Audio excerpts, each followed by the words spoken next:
buy a special Porsche with an exotic motorsport-derived engine in 2022, well, Porsche will happily sell you one of these.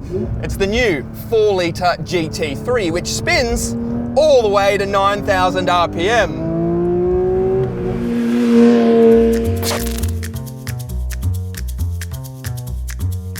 But if you were searching for that exact same thing in the late 1950s, well, Porsche would sell you one of these. It's the twin-spark, quad-cam, dry-sumped 356 Carrera GT. And today, we aren't only going to drive it to a racetrack, we're going to meet up with a special version of its great-great-great-grandson to look at what's changed over the last 70 years and also examine the link between these two cars because they're more similar than you might think.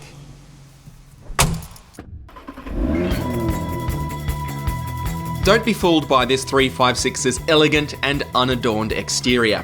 Back in 1959, it was the GT3 RS of its day.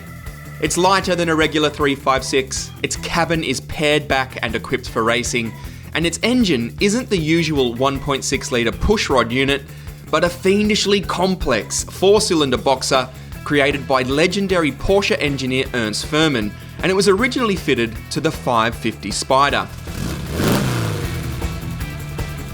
And a 356 Carrera GT is rare.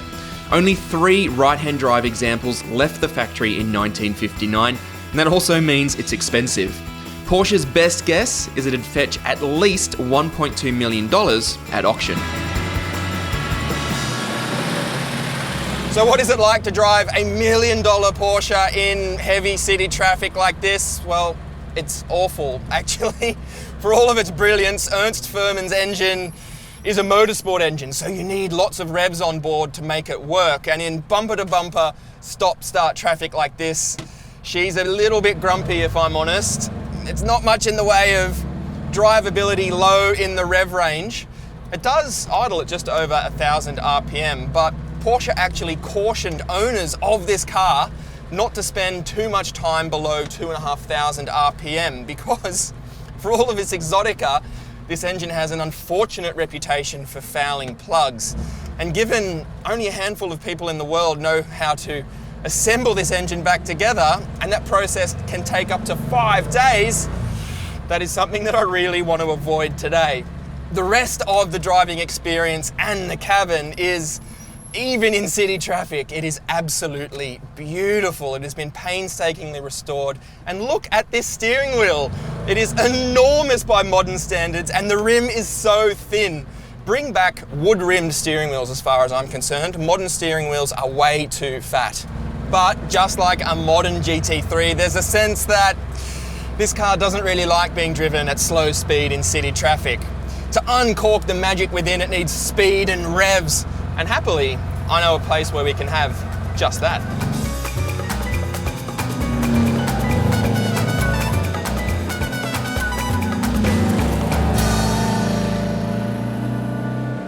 Oh, that is more like it. Get some revs on board, get this engine on cam, and the Carrera GT comes alive.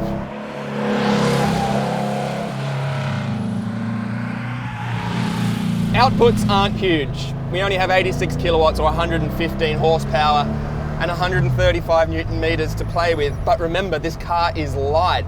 The bonnet, the doors, the engine lid, they are all made from aluminium. And that means curb weight is only 880 kilograms. So from a power to weight ratio, we've got about 100 kilowatts per ton to contend with. Again, nothing outrageous, but it is the way this engine feels and the way that it sounds that makes this car so exciting. Porsche kind of offered this car in 2 different spec levels at the time. There was a deluxe version which had more equipment, different carbs, and it also had a heater. Or you could go for this GT version, which was much more focused. It got the bigger Webers, and it also didn't get a heater. And in Europe, that earned this car the nickname the Icebox. But we have no aircon to play with either. And at the end of an Aussie summer on a hot day, I'd like to offer a different nickname for this car, the Hot Box, because as you can see, I am sweating And this car is quite physical to drive as well. Driving this car is a reminder of the immediacy and the feedback that we've lost quite a lot of that with modern performance cars. Sure, modern machinery is significantly faster, but I'm having just as much fun in this at much more manageable speeds as, say, something like a modern GT3 or even the monstrous McLaren 720S. It's a very physical car to drive. You have to drive the car. It's not going to do it for you at all. The steering is surprisingly heavy, actually. It weighs up very progressively through corners, and it's quite accurate, but it's also quite slow. So there's quite a lot of wheel work happening. Look at this steering wheel, this beautiful wood-rimmed, Nardi steering wheel. It's an absolute treat. Ultimate grip levels are actually better than I was expecting. We're only on 165mm profile tyres measuring 15 inches. Tiny by modern performance car standards. But initial turn in the car is pretty positive. Of course, the threshold for ultimate grip is quite low. And if you start to really press on, come into a corner, maybe a little bit too hot, and come off the throttle, you will start to rotate. But it's pretty manageable, but you need to be on your game and quite quick with this big wheel which has slow steering. Otherwise you might find yourself facing the wrong way in a car worth $1.2 million. Brakes. We only have drum brakes to contend with, and they just don't compare to modern ABS brakes at all, do they? But when you start to press on a circuit, they are actually fairly effective. It does feel like a momentum car, this, and I certainly wouldn't want to surprise it with a big stab of the brake pedal late into a corner. But if you sort of coax this car along and start to really press on and move around a little bit, I can't imagine what it would have been like to race this car. Absolutely insane, I can imagine. And the speeds are so low, it's incredible that I'm having more fun in this than I would in some hyper-fast modern car, I can tell you. And then there's just the theatre of it all. I mean, look at the car, look at the cabin, and listen to this engine.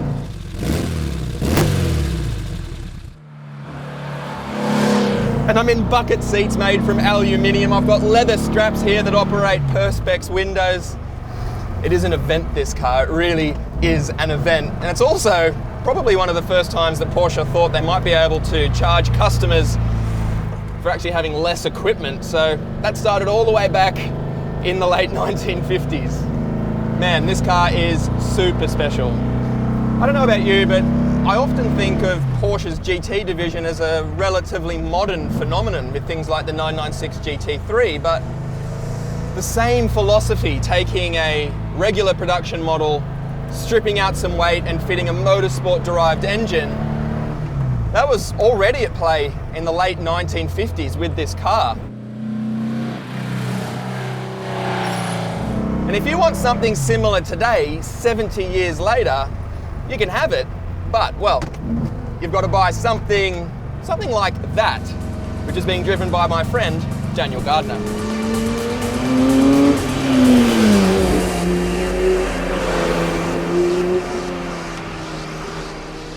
Thank you, Alex. Yes, this car is effectively the 356's great-great-great-great-grandson. It is the Porsche 992 911 GT3 Touring 70 Years of Porsche Australia Limited Edition. You couldn't tweet the name of this car, you'd run out of characters.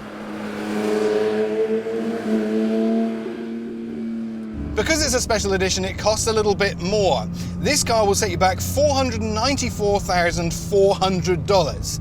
That is about $125,000 more than a standard GT3 Touring. Ouch.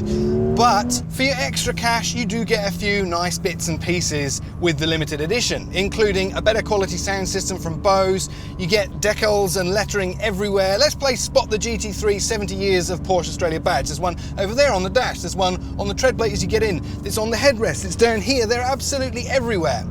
But you do also get all the bits you would as standard with a GT3 Touring, including more leather throughout the interior, the deleted rear spoiler, and the other thing that stays the same is that lovely 4-litre flat six with 375 kilowatts and 470 Newton meters of torque.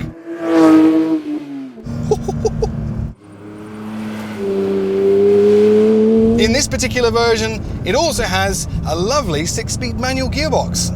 You can replace that with a PDK Auto if you want for no extra cost, but come on, it's a GT3, manual all the way.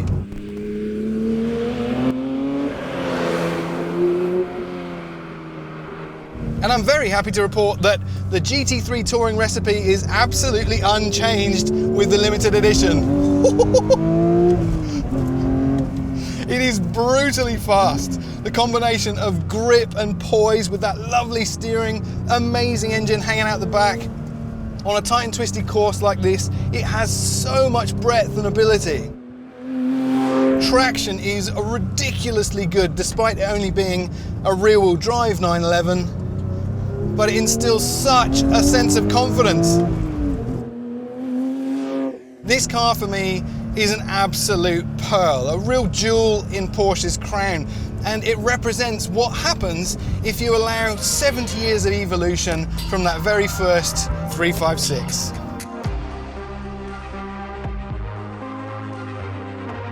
Wow, it's quite the pedigree of cars we have today, isn't it? I still can't believe what we've done today, Alex. I absolutely love this car, I have a renewed appreciation for it, but what it's taught me today is just how people would have felt about that thing nearly 70 years ago. Imagine when it arrived on the scene in 1959. It must have just blown people's minds, because while I have enjoyed driving the new GT3 today, this one for me is the pick of the two. Just the theatre of the driving experience. It's really special, isn't it? It's still a really capable car. The worst thing is we can't afford either of them, but you know what we have to do before we go? Swap cars. Let's do it!